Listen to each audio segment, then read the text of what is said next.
Good morning, everyone. Welcome to Lesson 33 of the Course in Miracles. There is another way of looking at the world. Today's idea is an attempt to recognize that you can shift your perception of the world in both its outer and inner aspects. A full 5 minutes should be devoted to the morning and evening applications.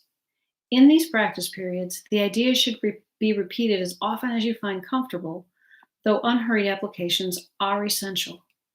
Alternate between surveying your outer and inner perceptions without an abrupt sense of shifting.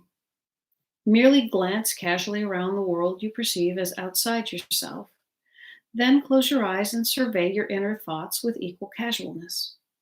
Try to remain calm, equally uninvolved in both, and to maintain this detachment as you repeat the idea throughout the day. The shorter practice period should be as frequent as possible. Specific applications of today's idea should also be made immediately when any situation arises which tempts you to become disturbed. For these applications, say, there's another way of looking at this. Remember to apply today's idea the instant you are aware of distress.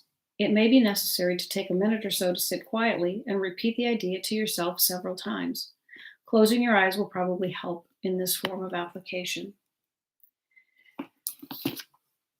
This can be used in all of those situations where you might become irritated. And so when you are stuck in line at the grocery store, or someone cuts you off in traffic, or you get the phone call from someone that you really don't want to talk to, you can pause and you can tell yourself, there's another way of looking at this. There's another way of looking at this. And when you think about the condition of the world and you become distressed, or you're watching the news, pause and let yourself know there's another way of looking at the world. And use the term the world when you're watching things like the news, because it is a global experience and we do become so concerned about the world. This is the opportunity to say there's got to be something better, and I'm willing to find what it is. There is another way of looking at the world. Let's move on to the channelings of Tina Spalding to see what Jesus is telling us about this. You are blessed beings indeed. I am that one that you know as Jesus. What a great gift you give yourself when you assess the world in this way. There is another way of looking at the world. This is something many of you never question. This person is that. He is this, and she is that. Questioning yourself opens your narrow, boxed-in, programmed mind to a different future. After all, is that not why you are here? You have come to these lessons because there is a little niggling of dissatisfaction in the way your body, life, world, and relationships work. You know there can be more, but you don't know how to get it. This lesson, taken to heart, provides a powerful, transformative device, because when your ego rises up in judgment or attack, you immediately use your powerful free will to say, hang on a second, maybe there's another way of looking at this. That opens the door for communication, connection, and love, as well as a potentially new creation to come forth into your experience. This is what these lessons are for. They give you a new experience. You begin to see that as you change your mind, you get new experiences. What new experiences might you expect? Some of you will have more vivid dreams with messages contained with them.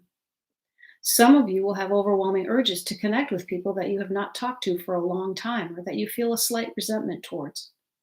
Some of you will have more compassion and offer to help somebody that you never would have helped before. Perhaps you will offer somebody a ride to work when before you would have watched him or her get on the bus. Perhaps you will pay back a long overdue debt. These examples show some of the healing experiences you might expect. You might have physical experiences. Our dear channel, Tina Spalding,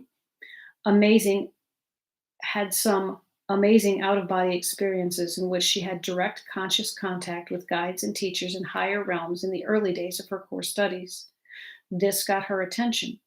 She knew the strange blue book caused these unusual feelings and experiences. So if you start to feel differently, you start to have new ideas or inspirations. Know you have done that yourself by changing the way you look at the world through this training program. If you have an unusual idea, contemplate it and say, this may be a consequence of the Course in Miracles studies. I should not dismiss it because it's something I've never thought or done before. It is perhaps guidance. Let me give it a try. We are happy you have the braveness to transform into the most powerful creative device in the universe, the human mind aligned with love. You are heading toward that, dear ones, so hang in there and keep coming back to us every day. We are with you all the time, but we enjoy these group gatherings. I am the one that you know as Jesus. We will see you again tomorrow. That is awesome. Miracles begin to shift, miracles begin to happen. And when you acknowledge and are open to something, those things really begin to take place, and you may even begin to notice them. So notice if you are doing things differently than you used to do. Notice if you are responding differently already without your conscious effort. That's the power of the Course in Miracles. And so as we just repeat today's affirmation, whenever we are distressed, we can realize that as we begin to make those changes and see the world even a little differently, the world gets a little brighter. Have a good day today. Good luck practicing, and we'll talk again tomorrow. Bye.